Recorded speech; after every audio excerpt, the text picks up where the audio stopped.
하나님의 말씀 마태복음 28장 16절로 20절입니다. 너무나 유명한 말씀이죠.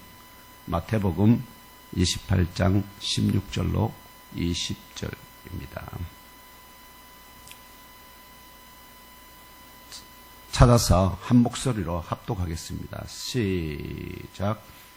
11 제자가 갈릴리에 가서 예수께서 지시하신 산에 이르러 예수를 배웠고 경배하나 아직도 의심하는 사람들이 있더라.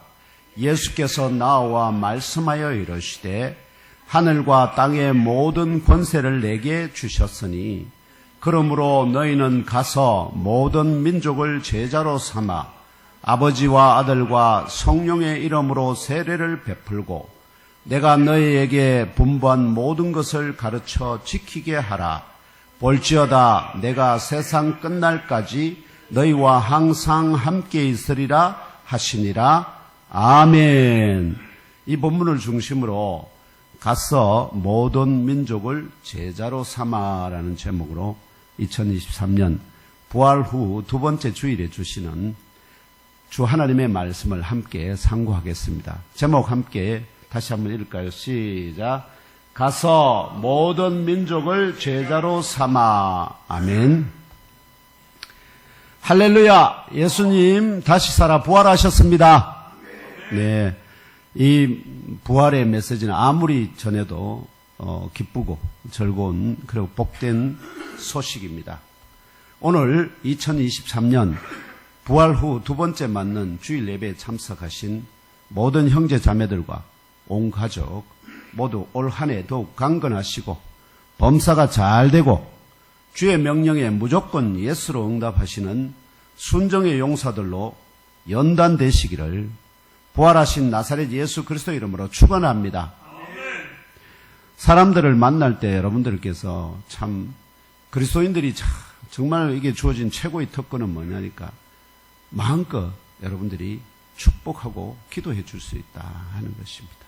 제가 목사가 되고 나서 제일 좋은 거는 뭐냐니까 돈 안 듭니다.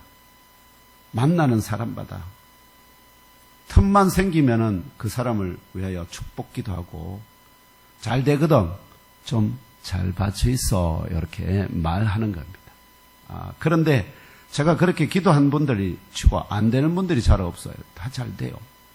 예. 그래서 어쨌든 하나님께서 그렇게 넉넉한 마음을 주셔서 얼마나 고마운지 정말 모르겠습니다. 여러분들에게도 이 시간 축복합니다. 여러분들 잘 되고 복이 넘치기를 축복합니다. 그래서 부부간에도 항상 이렇게 서로 언제 헤어질지도 모르니까 잘 되거든 좀 잘 봐주 있어 이렇게 미리 부탁해 놓으세요. 모릅니다. 어떤 일이 생겨서 내 거 없는, 나는 없는데 저 생길지 모르니까. 그럴 때 같이 나눌 수 있도록 미리 부탁해 놓으시기 바랍니다. 민준 집사님, 잘 되거든. 좀 잘 봐주 있어. 네. 장광수 권사님, 잘 되거든. 좀 잘 봐주 있어. 장로님, 그리고 권사님, 잘 되거든. 좀 잘 봐주 있어. 네.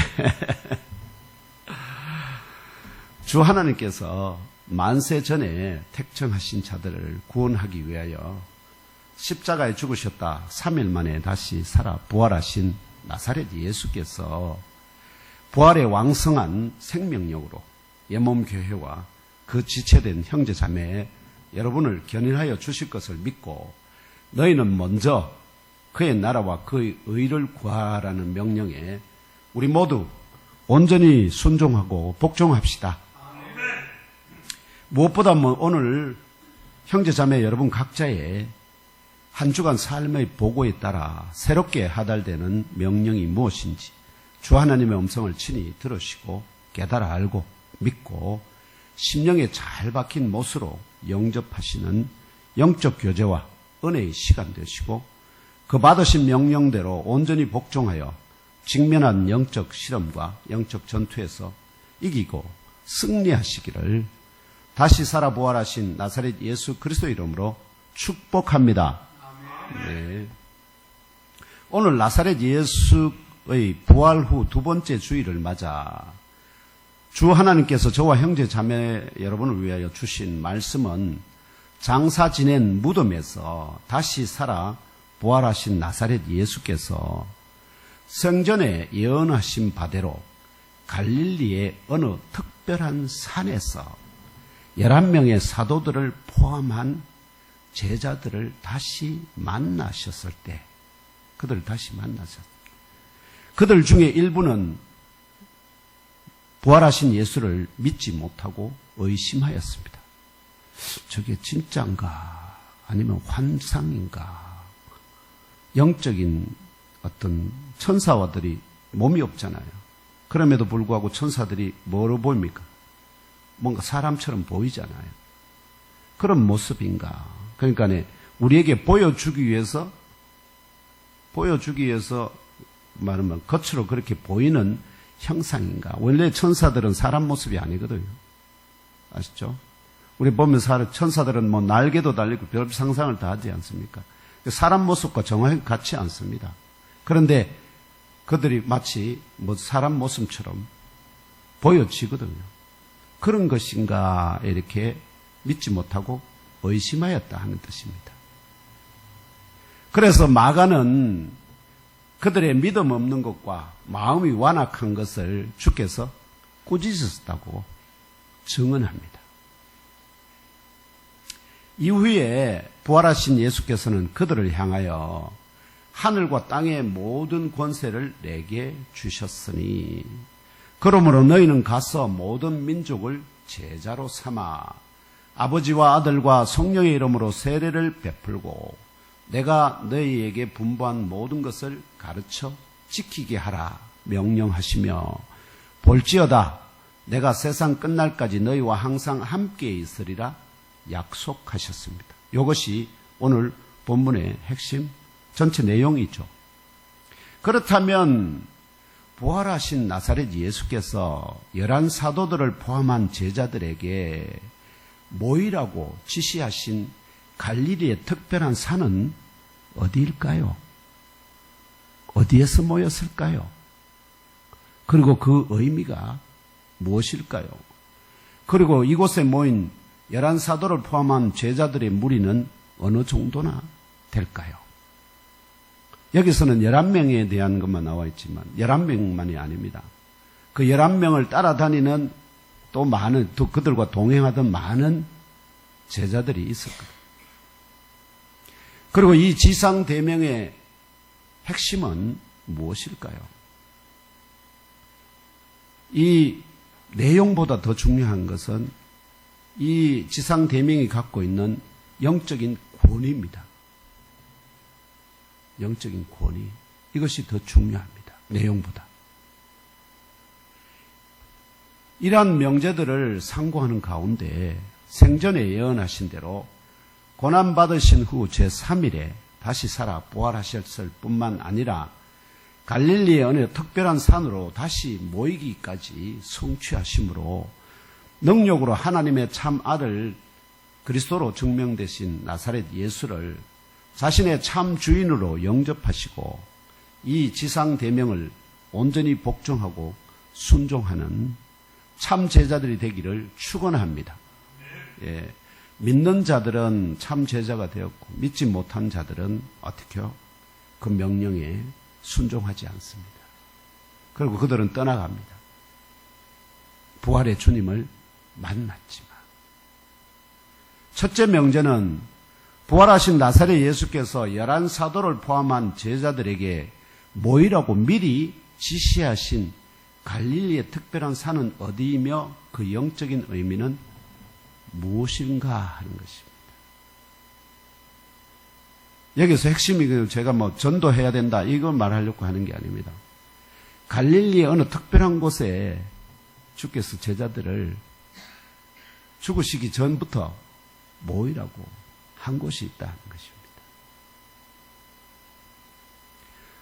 나사렛 예수께서 육체에 계시며 하나님의 나라를 전파하시는 중에 처음에는 갈릴리에 모일 때 자신을 따르는 제자의 무리들입니다. 이때는 자신을 따르는 제자의 무리들에게 인자가 장차 사람들의 손에 넘겨져 죽임을 당하고 제3일에 살아나리라고 마태복음 17장 22절에서 23절에 미리 예언하셨습니다.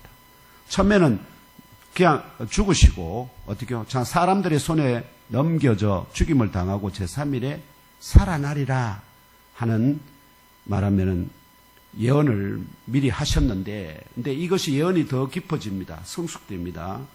최후의 영적 전투를 위하여 예루살렘으로 올라가려 하실 때에 갈릴리 어느 산에서 택하여 세운 12제자를 따로 데리시고 길에서, 즉 12제자를 어디에서 택했느냐? 이 산에서 택했어요. 이 산에서. 특별한 의미가 있습니다. 이 산에서 택하시고, 그리고 그들이 따라올 때 12제자를 따로 데리시고 길에서 보라, 우리가 예루살렘으로 올라가노니 인자가 대제사장들과, 이제는 구체적으로 누구인지 나옵니다. 사람들이 아닙니다. 이제는 대제사장들과 서기관들에게 넘겨주며 그들이 죽이기로 결의하고 곳까지, 그리고 이방인들에게 넘겨주어 그를 조롱하며 채찍질하며 십자가에 못 박게 할 것이나 제3일에 살아나리라 라고 마태복음 20장 17절로 19절에 더 구체적으로 예언하셨습니다. 아시겠죠? 처음에는 흐릿하다가 이제 마지막 예루살렘을 향하여 출발할 때는 어떻게요? 더 분명하게 죽으실 것을, 그리고 어떻게 죽으실 것과 며칠 3일 만에 살아날 것을 예언하셨다 하는 것입니다. 그리고 십자가를 지실 바로 그 전날 목요일 밤에 잡히시던 날 아닙니까? 그 목요일 밤에 최후의 유월절 만찬 후에 제자들이 기쁜 마음으로 참여하며 감람산으로 나아가는 중에 제자들은 기뻐서 신났습니다. 그런데 예수의 마음은 어떻게요? 답답한 마음이 꽉 찼었습니다. 그래서 나아가는 중에 제자들이 흥겹게 막 신나하니까 나아가는 중에 나사렛 예수께서 제자들에게 오늘 밤에 너희가 다 나를 버리리라. 기록된 바 내가 목자를 치리니 양의 떼가 흩어지리라 하였느니라는 이 성경의 예언이 이 밤에 성취될 것을 예언하셨습니다. 그런데 그 예언에 이어서 바로 뭘 말씀하시냐? 그러나 하면서, 그러나 내가 살아난 후에 너희보다 먼저 갈릴리로 가리라고 마태복음 26장 31절에 미리 그리고 구체적으로 예언하신 바의 성취 때가 바로 그날임을 계시하심과 동시에, 그러나 내가 살아난 후에 너희보다 먼저 갈릴리로 가리라 하고 마태복음 26장 32절에. 그런데 여기서 그러니까 그곳이 어디냐? 갈릴리의 어느 곳에서 다시 만나게 될 것을 추가로 예언하셨다는 것입니다. 이해하시겠죠? 갈릴리 그 사역하실 동안에는 내가 죽고 3일 만에 살아나리라는 것을 예언하셨는데, 잡히시던 그날 밤에 그 예언의 성취 때가 오늘이다. 그리고 추가로 새로운 예언을 하셨는데 바로 뭐냐니까? 내가 죽은 3일 만에 다시 살아난 다음에 너희보다 먼저 갈릴리로 가서 너희들을 다시 만나게 될 것이다 하는 예언을 하셨다 하는 것입니다. 이 구약 성경과 나사렛 예수의 예언대로 목자를 치니 양의 떼가 흩어지고 말았습니다. 십자가에 못 박혀 죽으시고 무덤에 장사된 후 제3일 되는 안식 후 첫날 새벽에, 마태복음 28장입니다. 1절부터 말씀드립니다. 안식 후 첫날 새벽에 막달라 마리아와 다른 마리아가 안타까움과, 주님을 잃었기 때문에 안타까움과 그리고 두려움, 새벽에 묘지를 간다는 게 보통 일이 아니지 않습니까? 그런 두려움 가운데 로마 군인들이 지키고 있던 예수께서 장사된 무덤을 찾아갔을 때 큰 지진이 나며 그 형상이 번개같고 눈같이 흰 옷을 입은 주의 천사가 하늘로부터 내려와 무덤을 막고 있던 돌을 굴러내고 그 위에 앉는 신비한 사건을 목격하였습니다. 이 사건을 목격한 증인은 두 부류입니다. 막달라 마리아와 다른 마리아와 주의 제자들이죠. 그리고 누가 또 있었습니까? 무덤을 지키고 있던 바로 로마 군인들, 초병들입니다. 무덤 앞에서 보초 서다 이러한 신비한 사건을 함께 목격한 로마 군인들은, 이들은 우리 말에 이 말 있죠. 귀신도 때려잡는 뭡니까? 해병. 마찬가지로 이 귀신도 잡도록 훈련된 해병보다 더 용감무쌍하게 훈련되었 이 로마 군인들이지만 무서워서 떨며 죽은 사람과 같이 되고 말았으니 두 여자의 모습은 어떠했을지 짐작이 되지 않나요? 완전히 초죽음이 되어서 그냥 주저앉아서 어찌할 바를 아마 몰랐을 겁니다. 이런 무서움 가운데 번개 같은 형상을 한 주의 천사가 두 여자에게 너희는 무서워하지 말라. 십자가에 못 박히신 예수를 너희가 찾는 줄을 내가 아노라. 그리고 그가 여기 계시지 않고 그가 말씀하신 대로 하시던 대로 살아나셨느니라 하면서 와서 그 누우셨던 곳을 보라. 왜냐하면 무덤에 돌이 옮겨졌기 때문에 그것을 보라.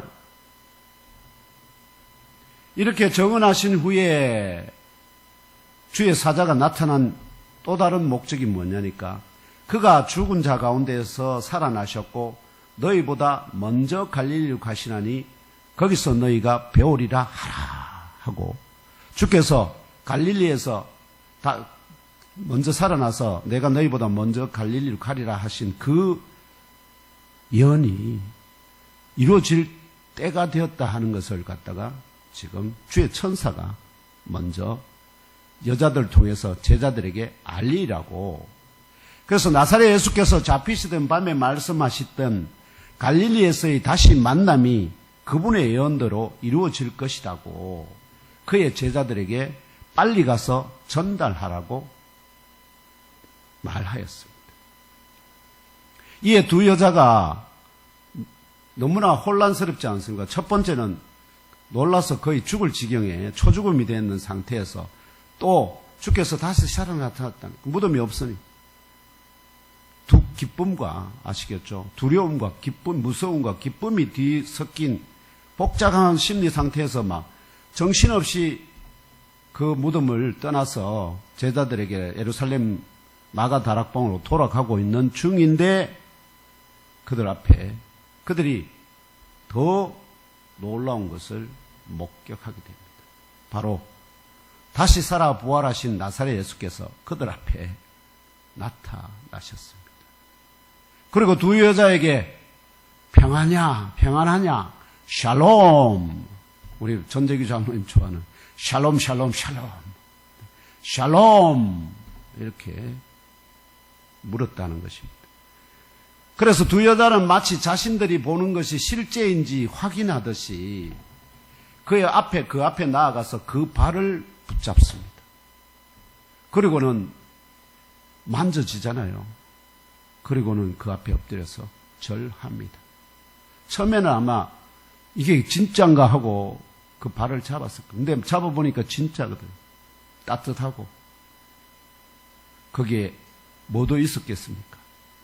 못자국도 발견하고 아 주님이 맞다 하고는 그분께 엎드려 절하게 됩니다. 경배한다는 것이 엎드려 절한다는 뜻입니다. 이 여자들이 그 외에 달리 무슨 말이나 행동을 할 수 있었을까요? 주님 어떻게 부활했었습니까? 이런 말을 할 형편이 될까 안 될까? 지금 뭐 초죽음이 돼가지고 그런 상태에서 그런 거 할 수 없습니다. 우리도 아마 이런 상황 만나면 어떻게 해요? 아무것도 못합니다. 그냥 멍하니 그냥 그 상황이 지나가기만을 아마 그러고는 정신없어서 막 미친 듯이 다쳤는지만 뭐 걸리는지 아무 상관없이 아마 뛰어 집으로 돌아올 겁니다. 이에 부활하신 예수께서 두 여자에게 무서워하지 말라 위로하시며 가서 내 형제들에게 갈릴리로 가라 하라. 거기서 나를 보리라. 갈릴리로 가라 할 때 갈릴리는 넓잖아요. 근데 그들이 이미 뭐가 돼 있다는 겁니까? 약속이 다 돼 있다는 것입니다. 어디서 만나는 것에 할지를 다 알고 있다는 겁니다. 다. 거기서 나를 보리라. 28장 10절이죠. 그래서 다시 한번 이미 천사들이 얘기했잖아요. 근데 이 여자들에게 다시 한번 이 여자들이 정신이 없어 이게 뭐 이상한 건가 해서 안전할까봐 싶어서 그랬는지 다시 한번 예수께서 나타나셔가지고 갈릴리로 내가 먼저 가니까 내 형제들에게 거기로 가라 해라. 약속한 곳으로 가라 해라. 거기서 나를 보리라.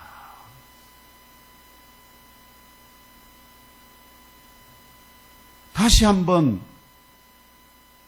나사렛 예수께서 그 여자들에게 제자들이 갈릴리의 그 정한 곳에서 자신을 다시 만나게 될 것이라고 전달하게 합니다. 이거 두 번 반복되잖아요. 이럴 때는 뭔가 특별한 의미가 있다는 것입니다.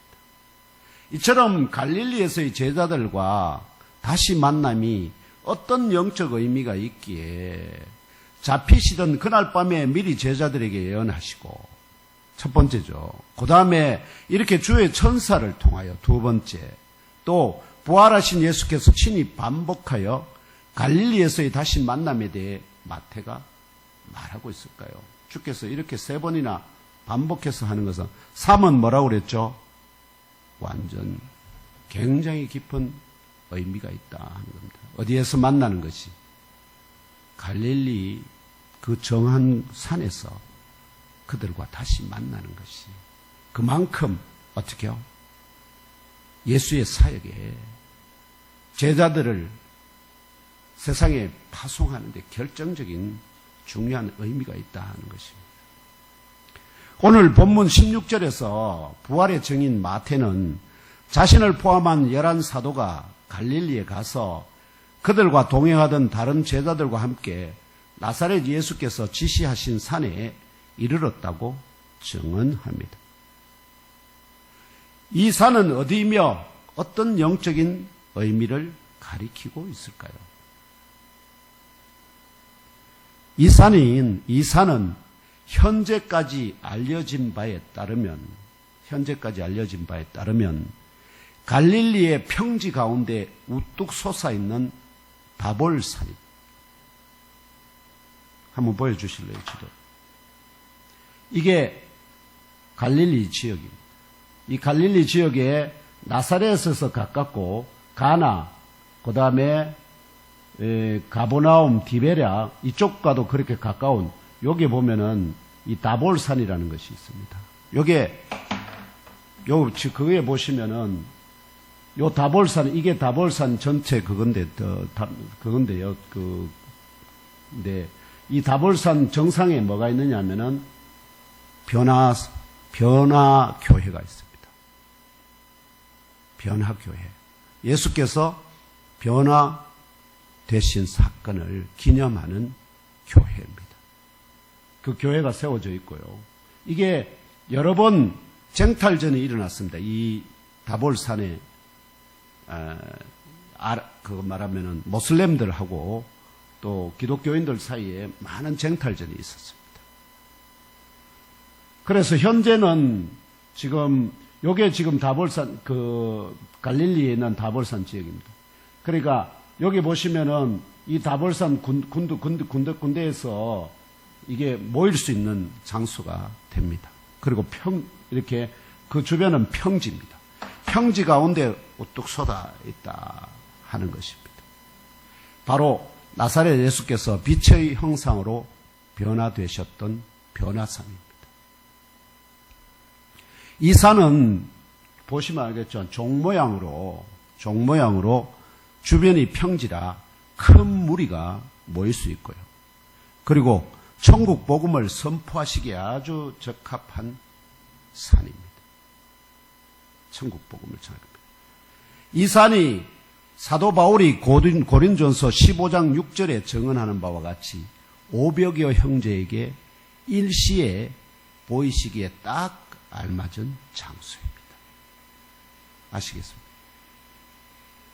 만일 이것이 사실이라면 죽음을 이기시고 다시 살아 부활하신 나사렛 예수께서 일시에 500여 형제에게 보이셨을 뿐만 아니라 이들에게 마지막 지상 대명을 선포하신 장소가 바로 이 갈릴리의 다볼산, 곧 변화산이라 할 수 있습니다. 그러니까 제자들하고 부활하신 후에 어디에서 다시 만났다고요? 다볼산에서 다시 만났다 하는 것입니다.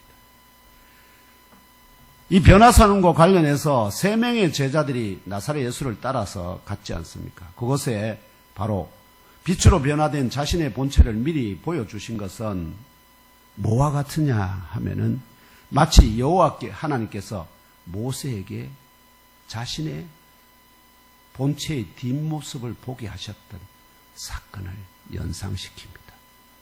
예수의 본체. 왜냐하면 성육신하신 제자들이 만났을 때 예수의 본체는 그냥 사람에 불과했어요. 그런데 변화산에서 예수의 모습은 전혀 다릅니다. 빛으로 바뀌었어요. 그건 모세도 하나님의 음성은 들었지만 그분의 모습을 본 적이 없지 않습니까? 그런데 마지막으로 그분을 얼굴을 보면 다 죽기 때문에 주께서 그를 바위 틈에 감춰놨다가 어떻게요? 지나가는 자신의 뒷모습만 살짝 보여주신 것과 같이 그때 나사렛 예수께서 함께 동행했던 베드로와 요한과 야고보 3 제자에게 뭐라고 말씀하셨냐면은 인자가 죽은 자 가운데서 살아나기 전에는 본 것을 아무에게도 이르지 말라고 마태복음 17장 9절에 명령하셨지만 이제 다시 살아. 그때는 아무 말도 입 닫고 있으라고 했지 않습니까? 그런데 이제 다시 살아 부활하신 나사렛 예수께서 변화산에서 11사도를 포함한 500여 명의 제자들을 다시 만나시는 것은 소명을 위하여 지금 2번째 만나지 않습니까? 3 제자는 나머지는 처음 만나지만 이곳에서 부활하신 주를 이것은 마치 뭐와 같으냐면은 소명을 위하여 시내산에 불붙는 떨기나무 가운데 모세를 만나시고 불러내셨지 않습니까? 근데 모세를 어디에서 다시 만납니까? 출애굽한 후에 시내산에서 다시 만났어요.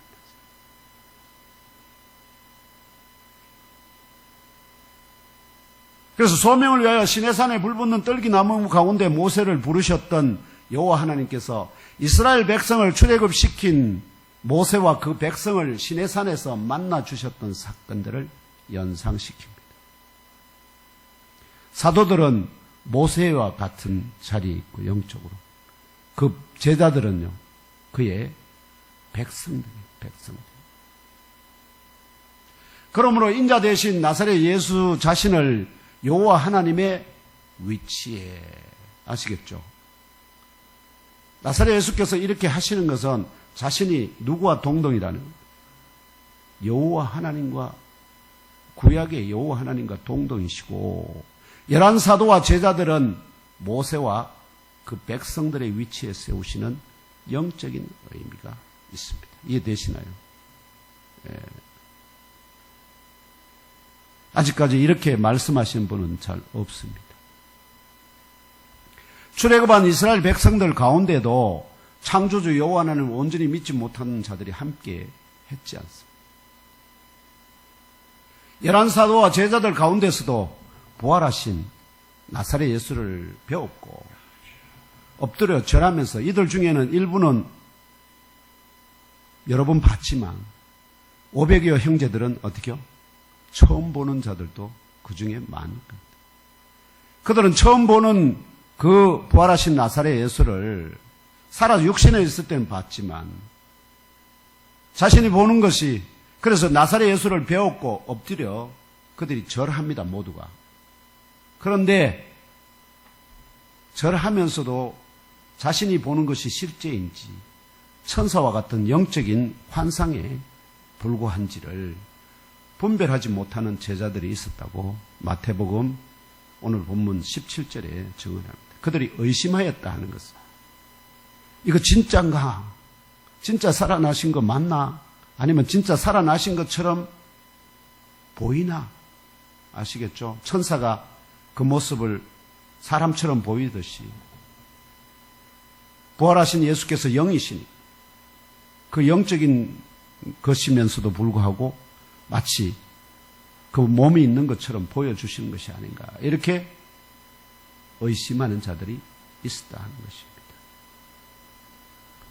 그럼에도 불구하고 이어지는 18절에서 마태는 여호와께서 모세를 통하여 이스라엘 백성들을 출애굽시키시고 시내산에서 창조주 하나님으로 또 이스라엘 민족의 왕으로 등극하시는 언약을 체결하게 하셨듯이, 언약을 체결하지 않습니까? 믿지 않는 자들 포함되어 있는데, 부활하신 나사렛 예수께서도 제자들에게 다니엘서의 인자로서 하늘과 땅의 모든 권세를 위임받으신 왕으로 등극하심을 선포하셨다고 증언합니다. 이해되시죠? 여호와께서, 그 여호와를 모르잖아요, 이스라엘 백성들이. 그런데 그가 언약을 통해서 뭘로? 그들의 왕으로 등극하셨듯이 바로 나사렛, 부활하신 나사렛 예수께서는 이제는 다니엘서의 인자로서 이미 뭐를? 하늘과 땅의 모든 권세를 위임받으시다. 그래서 왕으로 이미 등극하셨다는 사실을 선포한다는 겁니다. 그렇다면 둘째 명제는 이 지상 대명의 의의는 뭔가? 가서 모든 민족을 제자로 삼는다는 이 그 말 자체보다 더 중요한 게 뭐냐니까, 이 명령이 갖는 영적인 권위입니다.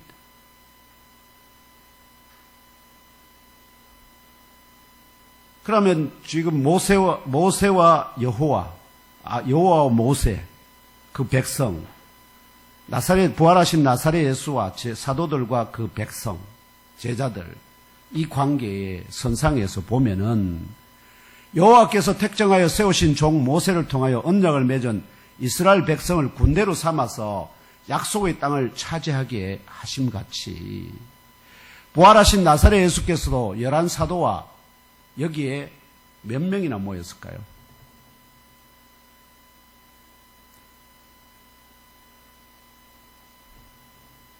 바로 여기에 모인 무리들의 숫자가 바로 이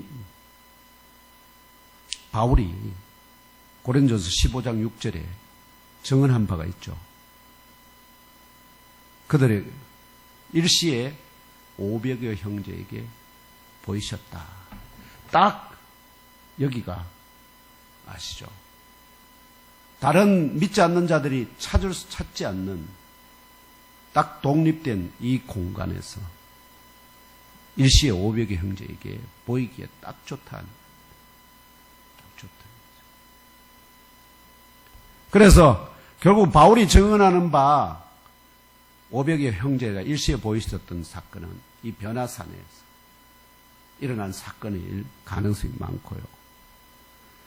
그래서 부활하신 나사렛 예수께서 11사도와 500여 명의 제자들을 영적인 모세와 영적인 이스라엘을 영적으로 애국과 같은 이 세상으로부터 출애굽시키고 이들을 영적 군대로 삼아 전파하신 천국을 차지하게 하신다는 이 영적인 그런 말하면은 전제 가운데 시내산에서 강림하신 이 언약 이 모여서 언약을 체결하는 과정 속에서 여호와께서 주신 가장 중요한 명령이 뭐였을까요? 언약을 체결하시고 그 백성들에게 주신 계명이 있어요. 그게 바로 십계명입니다. 십계명을 10가지의 계명을 하달하신 같이 부활하신 나사렛 예수께서 11사도와 500여 명의 제자들에게 그리고 오늘 우리에게도 구약의 십계명이 준하는 아시죠? 구약의 십계명은 이스라엘 백성에게는 뭐와 같을까요? 금과 옥조입니다. 모든 행위의 기준입니다. 그래서 항상 십계명을 어떻게 준수하는 것에 대해서 그들이 목숨을 걸지 않습니까? 바로 이 본문이 주께서 말씀하신 바 가서 모든 민족을 제자로 삼으라 하는 이 계명이 뭐와 같으냐? 이스라엘 백성에게 하달하신 십계명과 같아 하는 겁니다. 십계명과 같아.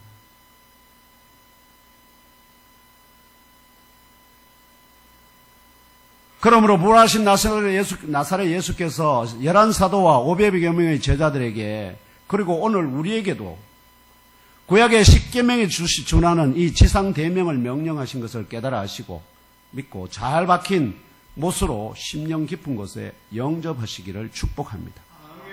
이게 십계명입니다. 우리에게 주신 신약의 십계명이다. 이 말씀. 가서 모든 민족을 제자로 삼으라. 이렇게 되어 있는데 사실은 가서는 그거 합니다. 그냥 뭐가 핵심이냐? 모든 민족을 제자로 삼으라 하는데 이게 핵심입니다. 모든 민족을 제자로 삼아의 핵심인데 그렇게 하기 위해서는 어떤 과정을 거칠 것이냐 할 때 여기서 가서 이렇게 합니다. 이거는 가서는 원래 본문에서는 수동태로 되어 있습니다. 가게 되어진다는 겁니다. 아시죠? 내가 임의로 가는 게 아닙니다. 가게 되어진다는 것. 이 제자들 500여 형제들 가운데 가게 되어진다는 것입니다. 가게 되어질 텐데 가게 되어지거든 뭘 하라 하느냐? 바로 모든 민족을 제자로 삼는 그 과정은 그들에게 나아가게 되고요. 그리고 아버지와 아들과 성령의 이름으로 세례를 베풀고 침례입니다. 그리고 내가 너에게 분부한 모든 것을 가르쳐 지키게 하는 것으로 성취될 것을 말씀하십니다. 그러니까 이거는 지상대명이라는 거죠. 그거는 말하면 십계명이라. 십계명 외에 주께서 하나님께서 많은 말씀을 하시지 않습니까? 나머지는 가르쳐 지키게 하라 하는 것은 바로 그 핵심에 뭐가 있느냐? 새로운 주께서 주신 계명 있죠. 서로 내가 너희를 사랑한 것 같이 너희도 서로 사랑하라. 이런 것들을 그 안에 다 포함한다 하는 것입니다. 그리고 여호와께서 광야 행진하는 이스라엘 백성 가운데 성막을 통하여 함께 하심과 같이 여호와께서 그들이 불순종하고 하니까 어떻게 했습니까? 모세에게 나 안 갈 거야. 네 혼자 가. 네하고 같이 들어가라. 그렇게 그래도 그 대신에 가나안 땅을 차지하게 해줄 걸 이렇게 말씀하셨는데 모세가 어떻게 하죠? 엎드려서 차라리 그렇게 하시려면 저부터 먼저 죽이시고 해서 여호와께서 할 수 없이 그냥 모세 따라 말하면 그들을 인도해 가셨는데 지금은 똑같이 아시겠죠? 왜냐하면 여호와께서 함께 가시지 않으면은 그들은 광야에서 생존할 수 없듯이 마찬가지입니다. 사도들과 제자들도 예수가 함께 가지 않으면 그들이 생존할 수 없습니다. 그래서 부활하시고 천지의 왕으로 등극하신 나사렛 예수께서도 영적 군사로 천국을 차지하기 위하여 가는 11사도와 500여 명의 제자들과 세상 끝날까지 항상 함께 있을 것을 약속하십니다. 즉, 그 사명을 모든 민족을 제자로 삼는 자들에게는 어떻게 해요? 주께서 항상 그곳에 너희와 함께 간다 하는 것입니다. 사명에 충성할 때 하나님께서는 그들과 함께 해주시겠다고 약속하십니다. 이게 너희는 먼저 그의 나라와 그의 의를 구하라. 그리하면 이 모든 것을 더하시리라 하실 때 모든 것이 더해질 수 있는 이유는 바로 그런 주의 나라와 그의 의를 구하는 자들에게 주께서 어떻게 하신다고요? 함께 하셔서 그 모든 것의 필요를 채우시고 네가 짓지 않는 집을 살게 하고 네가 심지 않은 과실을 먹게 하실 것이다 하는 것입니다. 이러한 경험들을 통하여 11사도와 500여 명의 제자들은 결코 부정할 수 없는 확실하고 명백한 부활의 나사렛 예수를 눈으로 직접 보았지만 그들 중에 일부는 여전히 영적인 환영으로 생각하여 믿지 못하는 자들도 다수였다는 사실은 본다는 것이 반드시 믿음의 근거가 되지 못하고 오히려 보지 못하고 믿는 믿음이 오히려 더 복되다는 주의 말씀이 진리임을 깨달아 알고 심령에 잘 박힌 못으로 영접하시기를 부활승천하신 나사렛 예수 그리스도 이름으로 축복하며 기도합니다. 아멘. 이후에 이어지는 말씀은 뭐를 할 수 있느냐 하면은 이제 그들에게 어디로 예루살렘으로 돌아가서 아버지께서 약속하신 바 위에서부터 이 말 권능을 더듬을까지 그곳에서 기다리라 명령하죠. 그런데 그곳에 돌아간 사도들은 다 돌아갔지만 제자들 500명 가운데 몇 명이나 돌아갔을까요? 120명 정도. 이해되시죠? 왜냐하면 믿지 않는 자들이 그들은 다른 여러 가지 세상 일로 어떻게요? 자기 일로 떠나갔다는 걸 말해줍니다. 주의 일에 온전히 헌신한 120명에게는 어떻게요? 그 명령에 복종했던, 순종하고 복종했던 120명에게는 성령의 능력을 더듬는 역사가 임하였다 하는 것입니다. 오늘 이 말씀 가운데 중요한 것은 바로 우리에게 적용한 것은 첫 번째 이 지상대명을 복음 전하는 단순한 주의 명령으로 받지 마시고 이게 이스라엘 백성에게 주신 십계명과 같아 하는 거 마음에 꼭 새기시고 그 십계명에 순종하지 않는 자들에게는 다른 하나님께서 어떻게 다른 어떤 복도 주실 수가 없다 하는 거 생각하시고 그 순종하는 자들에게는 어떻게 그것이 다른 말로 하면은 그의 나라와 그의 의를 구하는 과정입니다. 그래서 가는 것은 내가 가는 게 아닙니다. 어떻게 해요? 수동태입니다. 주께서 보내심을 받아서 주께서 원하는 자들에게 가게 된다 하는 것입니다. 이제 말씀을 맺고자 합니다. 지금 오늘 여기까지 저와 형제자매 여러분의 속사람도 물과 성령으로 거듭났지만 갓난아이에서 자라고 장성한 세상이 감당치 못하는 참 성도로 또 사람을 취하는 영의 어부가 되기 위하여 영적인 사람 푸뉴마티코스로 성숙되는 과정에 있습니다. 그러는 가운데 우리 각자 안에 영접한 그리스도 안에 거하시는 하나님으로 인하여 우리를 성전 삼으심과 또 죄와 허물을 영원토록 씻어주시는 생수의 샘을 주심과 천국으로 들어가는 문도 우리의 믿음 안에 허락하심을 기억하고 환난과 박해의 영적 바람이 불더라도 우리 옆에 주께서 함께 하신다는 그 약속을 붙들고 또 선을 행하는 중에 당하는 고난이라도 욕을 욕으로 악을 악으로 갚지 말고 원수를 향하여서도 오히려 복을 빌어주므로 하나님이 예배하신 한 사람이라도 한 족속이라도 취하여 다시는 영원히 부패하지 아니할 예수 그리스도의 몸의 지체로 곧 유일하신 참교인 예몸교의 지체로 모든 민족을 제자로 삼으라는 계명에 순종하는 충성된 업으로 쓰임 받으시기를 부활 성천하신 나사렛 예수 그리스도 이름으로 축원합니다. 아멘.